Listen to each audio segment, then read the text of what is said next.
week on Siskel and Ebert, Richard Gere stands accused of murder in a Chinese court in Red Corner. Danny Glover is always a step ahead of FBI investigator Dennis Quaid in Switchback. And if you think we're hard on the movies, listen to Mel Gibson and Tommy Lee Jones as they talk to us about how to make them better.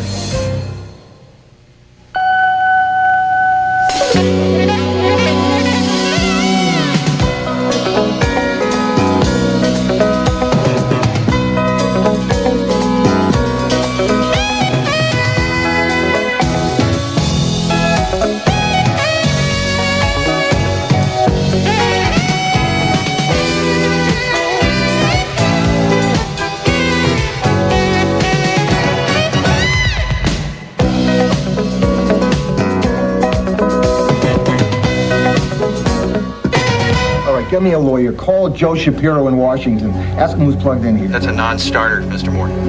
Non-Chinese lawyers aren't allowed to practice here. Richard Gere plays an American executive framed for murder in China in Red Corner, one of the new movies we'll review this week on Siskel and Ebert. Plus, we'll talk to Tommy Lee Jones and Mel Gibson about the current state of Hollywood films. They're not happy about it. I'm Gene Siskel of the Chicago Tribune. And I'm Roger Ebert of the Chicago Sun-Times.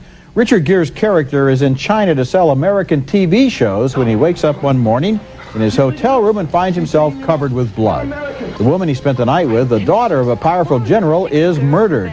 He knows he's innocent, but the evidence is overwhelming, and soon he's trapped in a nightmare. He faces certain death by execution, he's told, unless he confesses. The sign says, leniency for those who confess, severity for those who resist.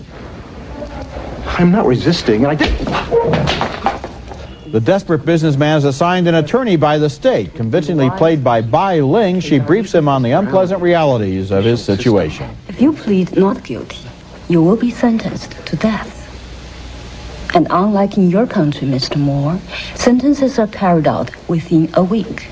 You will be shot, and the cost of the bullet will be billed to your family. I'm innocent. But then evidence is uncovered suggesting even to his attorney that he might be the victim of a frame-up. The accused had neither chloroform nor ether in his possession at the time he entered the country, and no authorization was issued for him to purchase either chemical. Therefore, these chemicals must have been brought to the crime scene by someone else. The courtroom scenes include details about the Chinese legal system, but it's difficult to believe any judge would allow Gere's character such freedom from the defendant's box. Why will you not let this witness answer my questions? He just sits there, laughing at me. Laughing and lying. And where's my attorney now? She's causing a little too much trouble? Is that why you dragged her out of here? You are in contempt. If that's the case, why don't you just let her go and stay with me? Because you've already measured my coffin. I said you are in contempt! Richard Gere is a prominent critic of mainland China, and I guess one of his purposes here was to criticize the Chinese system. Ironically, much better criticisms have been made by the Chinese themselves in movies like The Blue Kite, To Live, and The Story of Xu Zhu. The political stuff in Red Corner is unfocused, and the thriller plot plays like a Perry Mason case, complete with dramatic courtroom confessions. Some good stuff about China, but thumbs down for me. And actually, I like the Perry Mason shows better. Seriously. Okay. Because this one, you know the way it's going to play out, obviously. And you're right. The contradiction is, if it's a summary justice system, he's cut off right away. The intrigue wouldn't play out. Another way to judge it, if this same story were told in another country, in America, let's say, you'd be laughed out as cornball. And I think that when you look about scripts placed in another country, you should always, as a screenwriter, you should always ask yourself that. Have I told a story that's convincing? Am I just relying on the fact that it's China? What would happen in an American courtroom drama if the prisoner escapes from jail, runs all over town, leads the army and the police on a chase, then comes back, and the next day he's back in the courtroom, same case, he hasn't been charged with anything else, and is directing his own defense and challenging the judge and telling her what she can do and not do. Actually, after having seen this movie, I'd frankly rather be tried for murder in China. Hey, okay, all you prosecutors out there, Roger just surrendered. To me! Okay, next movie. And our next film is Critical Care, a pretty funny medical comedy in the tradition of such films as The Hospital, Young Doctors in Love, and I suppose One Flew Over the Cuckoo's Nest, in which a medical facility is where you get sicker, not healthier. James Spader stars as a young doctor who knows that his license to practice medicine makes him more attractive to women. Don't tell me not you, Nurse Young, lost. Just making up for lost time. You mean that hour or two you wasted on patients today? The funniest character in the film is the senile chairman of the hospital's critical care facility, played in heavy makeup by the wonderful Albert Brooks. This time they're calling me a chronic severe alcoholic. Can you believe that?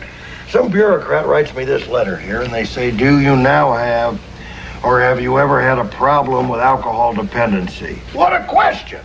First of all, if I was an alcoholic, I would deny it, wouldn't I? Isn't that one of the symptoms of alcoholism? Denial. Absolutely right. And if I was a chronic severe alcoholic, I'd have,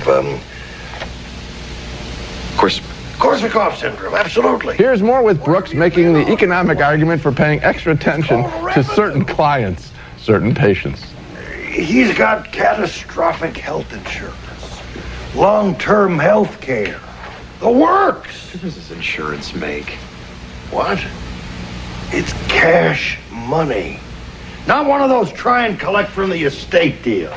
The guts of this story involves the hospital running too many tests on that patient who is comatose. The patient's daughter, played by Kira Sedgwick, has the goods on the hospital, and she threatens Spader, saying she'll expose everything.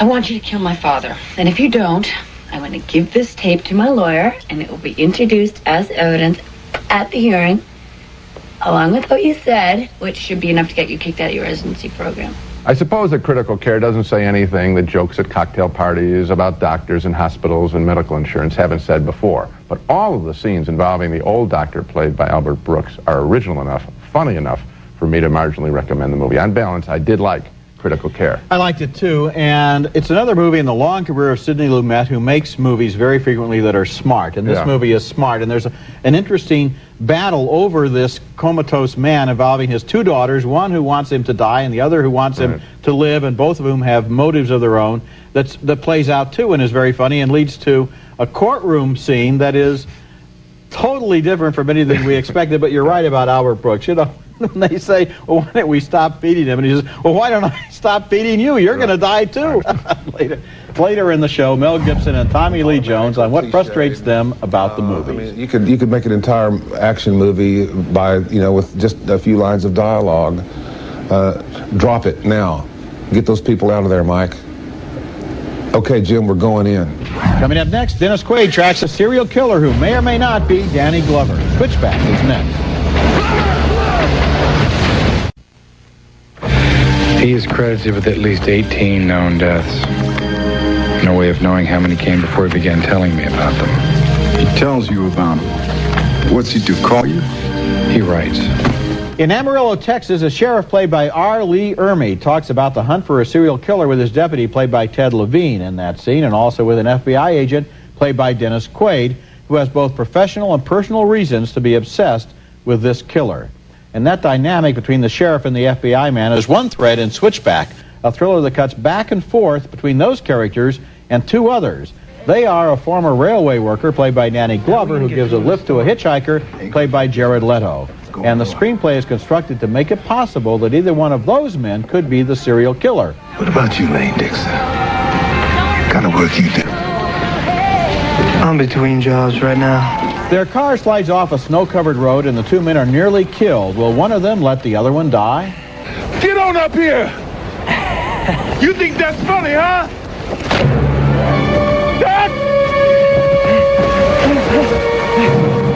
The chase switches to a train that's plowing through snow-filled passes in Colorado, and the FBI agent, convinced the killer is on the train, risks everything to board it.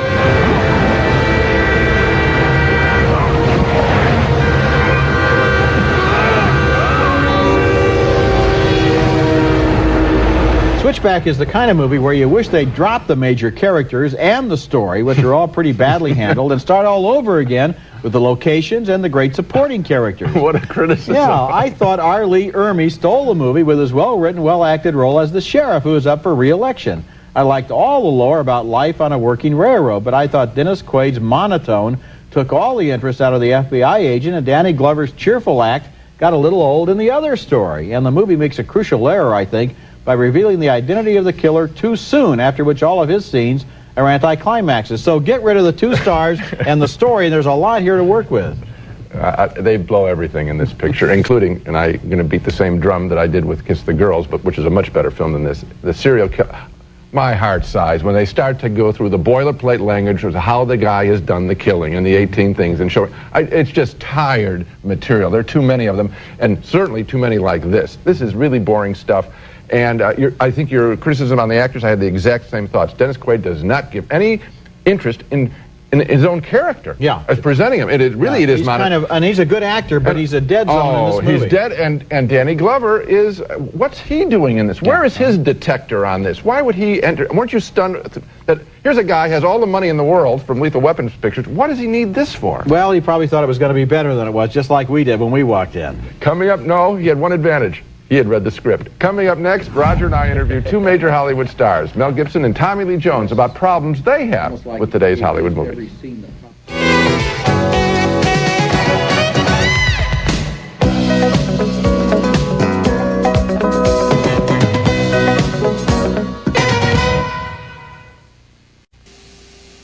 And now a special segment for our show. Oscar winners Mel Gibson and Tommy Lee Jones were both in Roger and my hometown, Chicago, recently, filming their latest new movies. We each separately interviewed each actor on location and found that some themes emerged from our conversations as we discussed their problems with today's movies, starting with overwritten movie dialogue. Yeah, I do think most speeches are, in most screenplays, are twice as long as they need to be. I don't know. I think there's something that makes people who don't live with the creation of a dramatic event day in and day out think that emphasis can be achieved through repetition. In other words, you'll see a speech that says no. I mean, really no. Whereas, the speech actually ought to be one word long instead of 3 sentences long. I'll give you an example from your movie. Those original homicide case books on Roberts, on their way, and you changed it to, got the case books on Roberts? Yeah. 5 words instead of 4. Right. I think the economy is important. Yeah. And if you listen to the way people talk, people don't explain things. They say things, and so sometimes you can help dialogue by making it truer to life, which usually involves cutting half the words. On the set of Payback, his latest film, Mel Gibson admitted that he hasn't always paid enough attention to screenwriting. I'm getting better with script. I didn't used to give a hoot about it much, and as time goes by, you actually you're more vocal and have more ideas, more input with the script. Especially since having directed a couple of things, you really are looking at story a lot harder. I think it's a good thing to have done. It just seems from a character point of view, sometimes certain words or a certain sentiment or thought or expression is just inappropriate, and you could do well to say nothing. He gave me an example from that day's shooting where his character has ripped off some gangsters who naturally want revenge. And they get me and they drag me up by my feet and they say, money or balls. I think the line went something like, it's my money, I work for it. But it just seemed like such a silly, trite thing to say. That when they drag you up after you've been hit by a car and punched and everything, that they say money or balls, and you just kind of look at them and you just like go, that's all. When I spoke with Gibson, he told me that when he directed Braveheart, he realized that less can often be more. Hey, I ripped out 12 pages once on a film I directed and made it better. I eliminated the whole sequence, and the sequence was only there to illustrate one point. It establishes the fact that somebody's not as insane as you at first think he is, and that he's actually there for a reason and you're not quite sure whether he's nuts or not. And I thought, well, hang on, let's illustrate that point in another way, and we did it. Without dialogue, without anything, we cooked it up in like 3 minutes and shot it,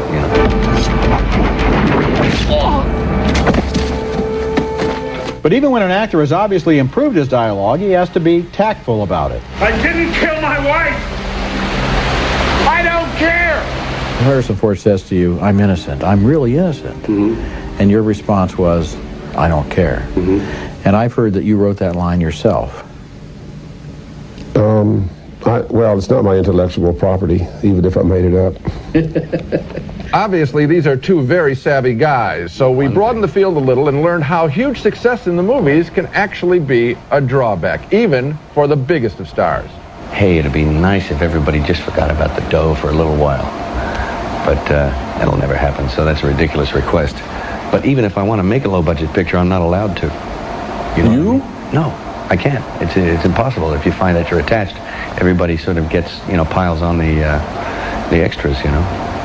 The late and great Bob Mitchum used to say that under the studio system, when you did well, you didn't get to do better, you only got to do more. And it's not necessarily true today, but it still, in all, it isn't easy to do more and yet better. The problems of the rich and famous. Tommy Lee Jones was filming U.S. Marshals, which continues the adventures of his Oscar-winning character from The Fugitive, and Mel Gibson was in Chicago shooting Payback, about a fight between two thieves who were once partners. And I really do like what both men had to say about dialogue. It's a constant complaint on this show that the characters you see on the big screen typically aren't as smart as some of the dumbest people we meet in real life. And phony dialogue is where that problem really begins. Oh, I agree with you, and I agree with them too. You know, if a moviegoer is in the audience looking at a movie and saying, why doesn't he do the obvious thing? Or say the obvious thing. Yes, then the person on the screen should be at least as smart as that moviegoer. And I think in a lot of recent movies, they're so concerned with getting from one special effect to the next that the people on the screen are just hapless and helpless. Movies are technically better than ever, American movies, and the writing is worse than ever. Absolutely right. When we come back, a white man goes looking for the possibility that he has black relatives in Family Name.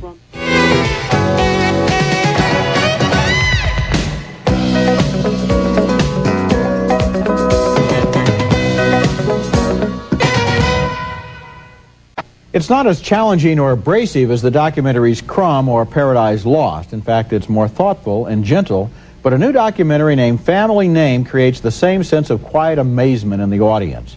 Family Name was directed by a white New Yorker named Mackie Alston, who was born and grew up in the South, noticing that many of the black students at his school were also named Alston.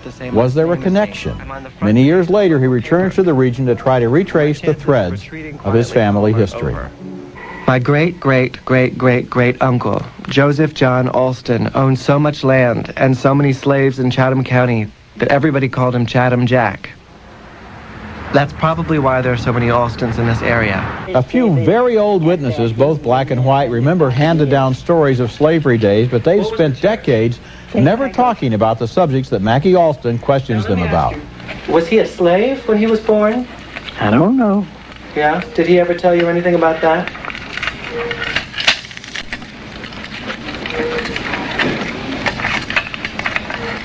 No, he didn't tell me anything about that. Alston is accustomed to subjects that families never discuss because of his own homosexuality.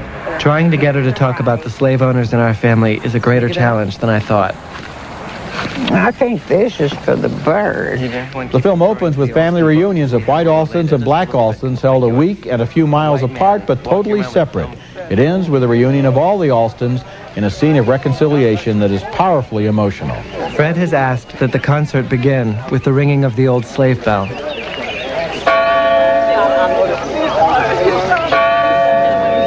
And yet, even at the end of Family Name, there are still more secrets, still more subjects that have never been discussed. And this is the kind of movie where the final revelations leave you sitting in your seat in astonishment. Family Name begins by seeking the secrets of a family, and the secrets it discovers cause us to question the very definition of a family.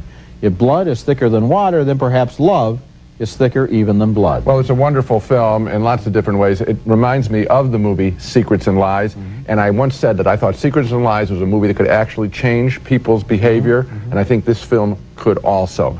I want to compliment Mackie Alston on his directing technique in one particular aspect, and that is, as the director and narrator, he sometimes tells you what he's feeling in the moment while he's making the movie. And I often thought, if I ever made a documentary, that's the technique I'd use, because why confuse people? Say, I'm having trouble right now, so I'm going to go in this different direction. And it takes us deep into the story so that we have a rooting interest in him finding things out. It's a way of making yourself a character that works in a documentary. Yes, and of course, another thing about this movie is we get such a palpable sense of going back in time. The old people who remember what their parents said. Right. And then we look at the houses where the people lived who have been dead all of this time, and what were their secrets. And it gives you an idea of the shared past that we all have in this country. And also he used, again, documentary techniques, maps, showing his journey, documents, looking for names. All of that stuff works very, very well. A really fine job. Coming up next, another look at this weekend's movies and a preview of next week's show.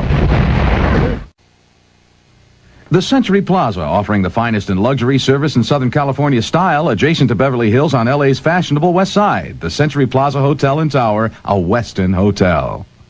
Now let's take another look at the movies we reviewed on this show. 2 thumbs down for the often wildly illogical Red Corner with Richard Gere. 2 thumbs up for the medical comedy Critical Care with James Spader and a very funny scene-stealing Albert Brooks.